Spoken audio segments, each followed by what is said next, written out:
des drames humains et des pertes matérielles considérables. La justice est saisie, elle fera toute la lumière, elle sera sans faiblesse. Les procédures d'indemnisation seront accélérées. À toutes les victimes, à leurs familles, je veux dire ma peine et la solidarité de la nation tout entière. Ces événements témoignent d'un malaise profond. Certains ont provoqué des incendies dans les quartiers mêmes où ils habitent. Ils ont brûlé les voitures de leurs voisins, de leurs proches. Ils s'en sont pris à leurs écoles, à leurs gymnases. C'est une crise de sens, une crise de repères, c'est une crise d'identité. Nous y répondrons en étant fermes, en étant justes, en étant fidèles aux valeurs de la France. Face aux violences des dernières semaines, face aux souffrances et aux difficultés de tant de nos concitoyens, notamment parmi les plus vulnérables, la première nécessité, c'est de rétablir l'ordre public. J'ai donné au gouvernement les moyens d'agir. J'ai notamment décidé de proposer au Parlement de proroger pour une durée limitée l'application de la loi du 3 avril 1955. Ceux qui s'attaquent aux biens et aux personnes doivent savoir qu'en République, on ne viole pas la loi sans être appréhendé, poursuivi et sanctionné.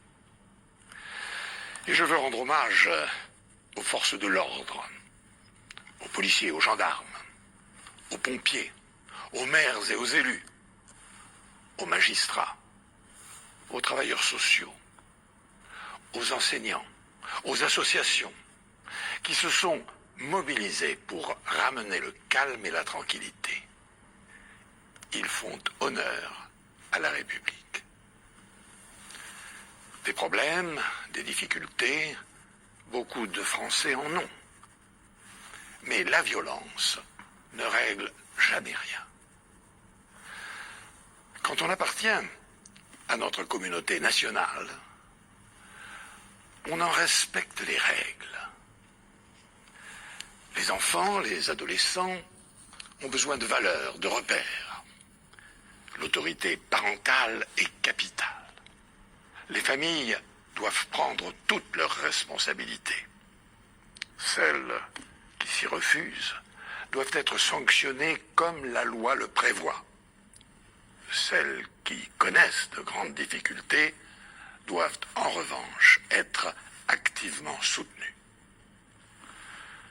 Ce qui est en jeu, c'est le respect de la loi, mais aussi la réussite de notre politique d'intégration.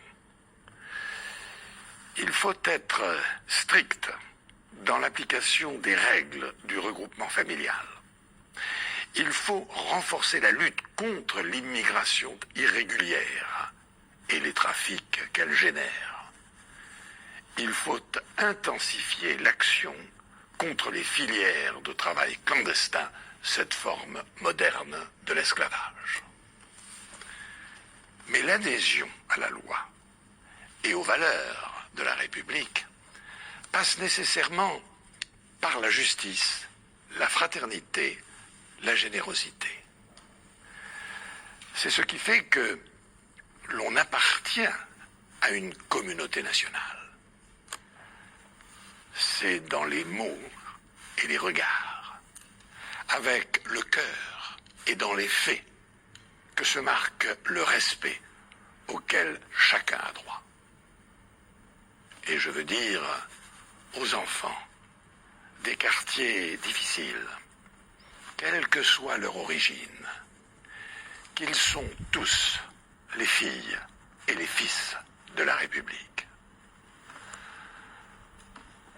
Nous ne construirons rien de durable sans le respect. Nous ne construirons rien de durable si nous laissons monter, d'où qu'ils viennent, le racisme, l'intolérance, l'injure, l'outrage, nous ne construirons rien de durable sans combattre ce poison pour la société que sont les discriminations. Nous ne construirons rien de durable si nous ne reconnaissons pas et n'assumons pas la diversité de la société française. Elle est inscrite dans notre histoire, c'est une richesse et c'est une force. Mes chers compatriotes, le devoir de la République, c'est d'offrir partout et à chacun les mêmes chances. Grâce à l'école, grâce au travail des enseignants, un nombre considérable de jeunes issus des quartiers difficiles réussissent dans tous les domaines. Mais certains territoires cumulent trop de handicaps, trop de difficultés. Des territoires confrontés à la violence et au trafic. Des territoires où le chômage est massif et l'urbanisme inhumain. Des territoires où des enfants sont déscolarisés, où trop de jeunes peinent à trouver un emploi, même lorsqu'ils ont réussi leurs études. Aux racines des événements que nous venons de vivre, il y a évidemment cette situation. Nous sommes à l'œuvre pour y répondre. Beaucoup a déjà été entrepris. Les zones franches urbaines pour ramener de l'emploi dans les quartiers. Le plan de rénovation urbaine pour remplacer les bars et les tours par un habitat plus humain. Le plan de cohésion sociale pour lever un à un les handicaps dont souffrent les plus vulnérables.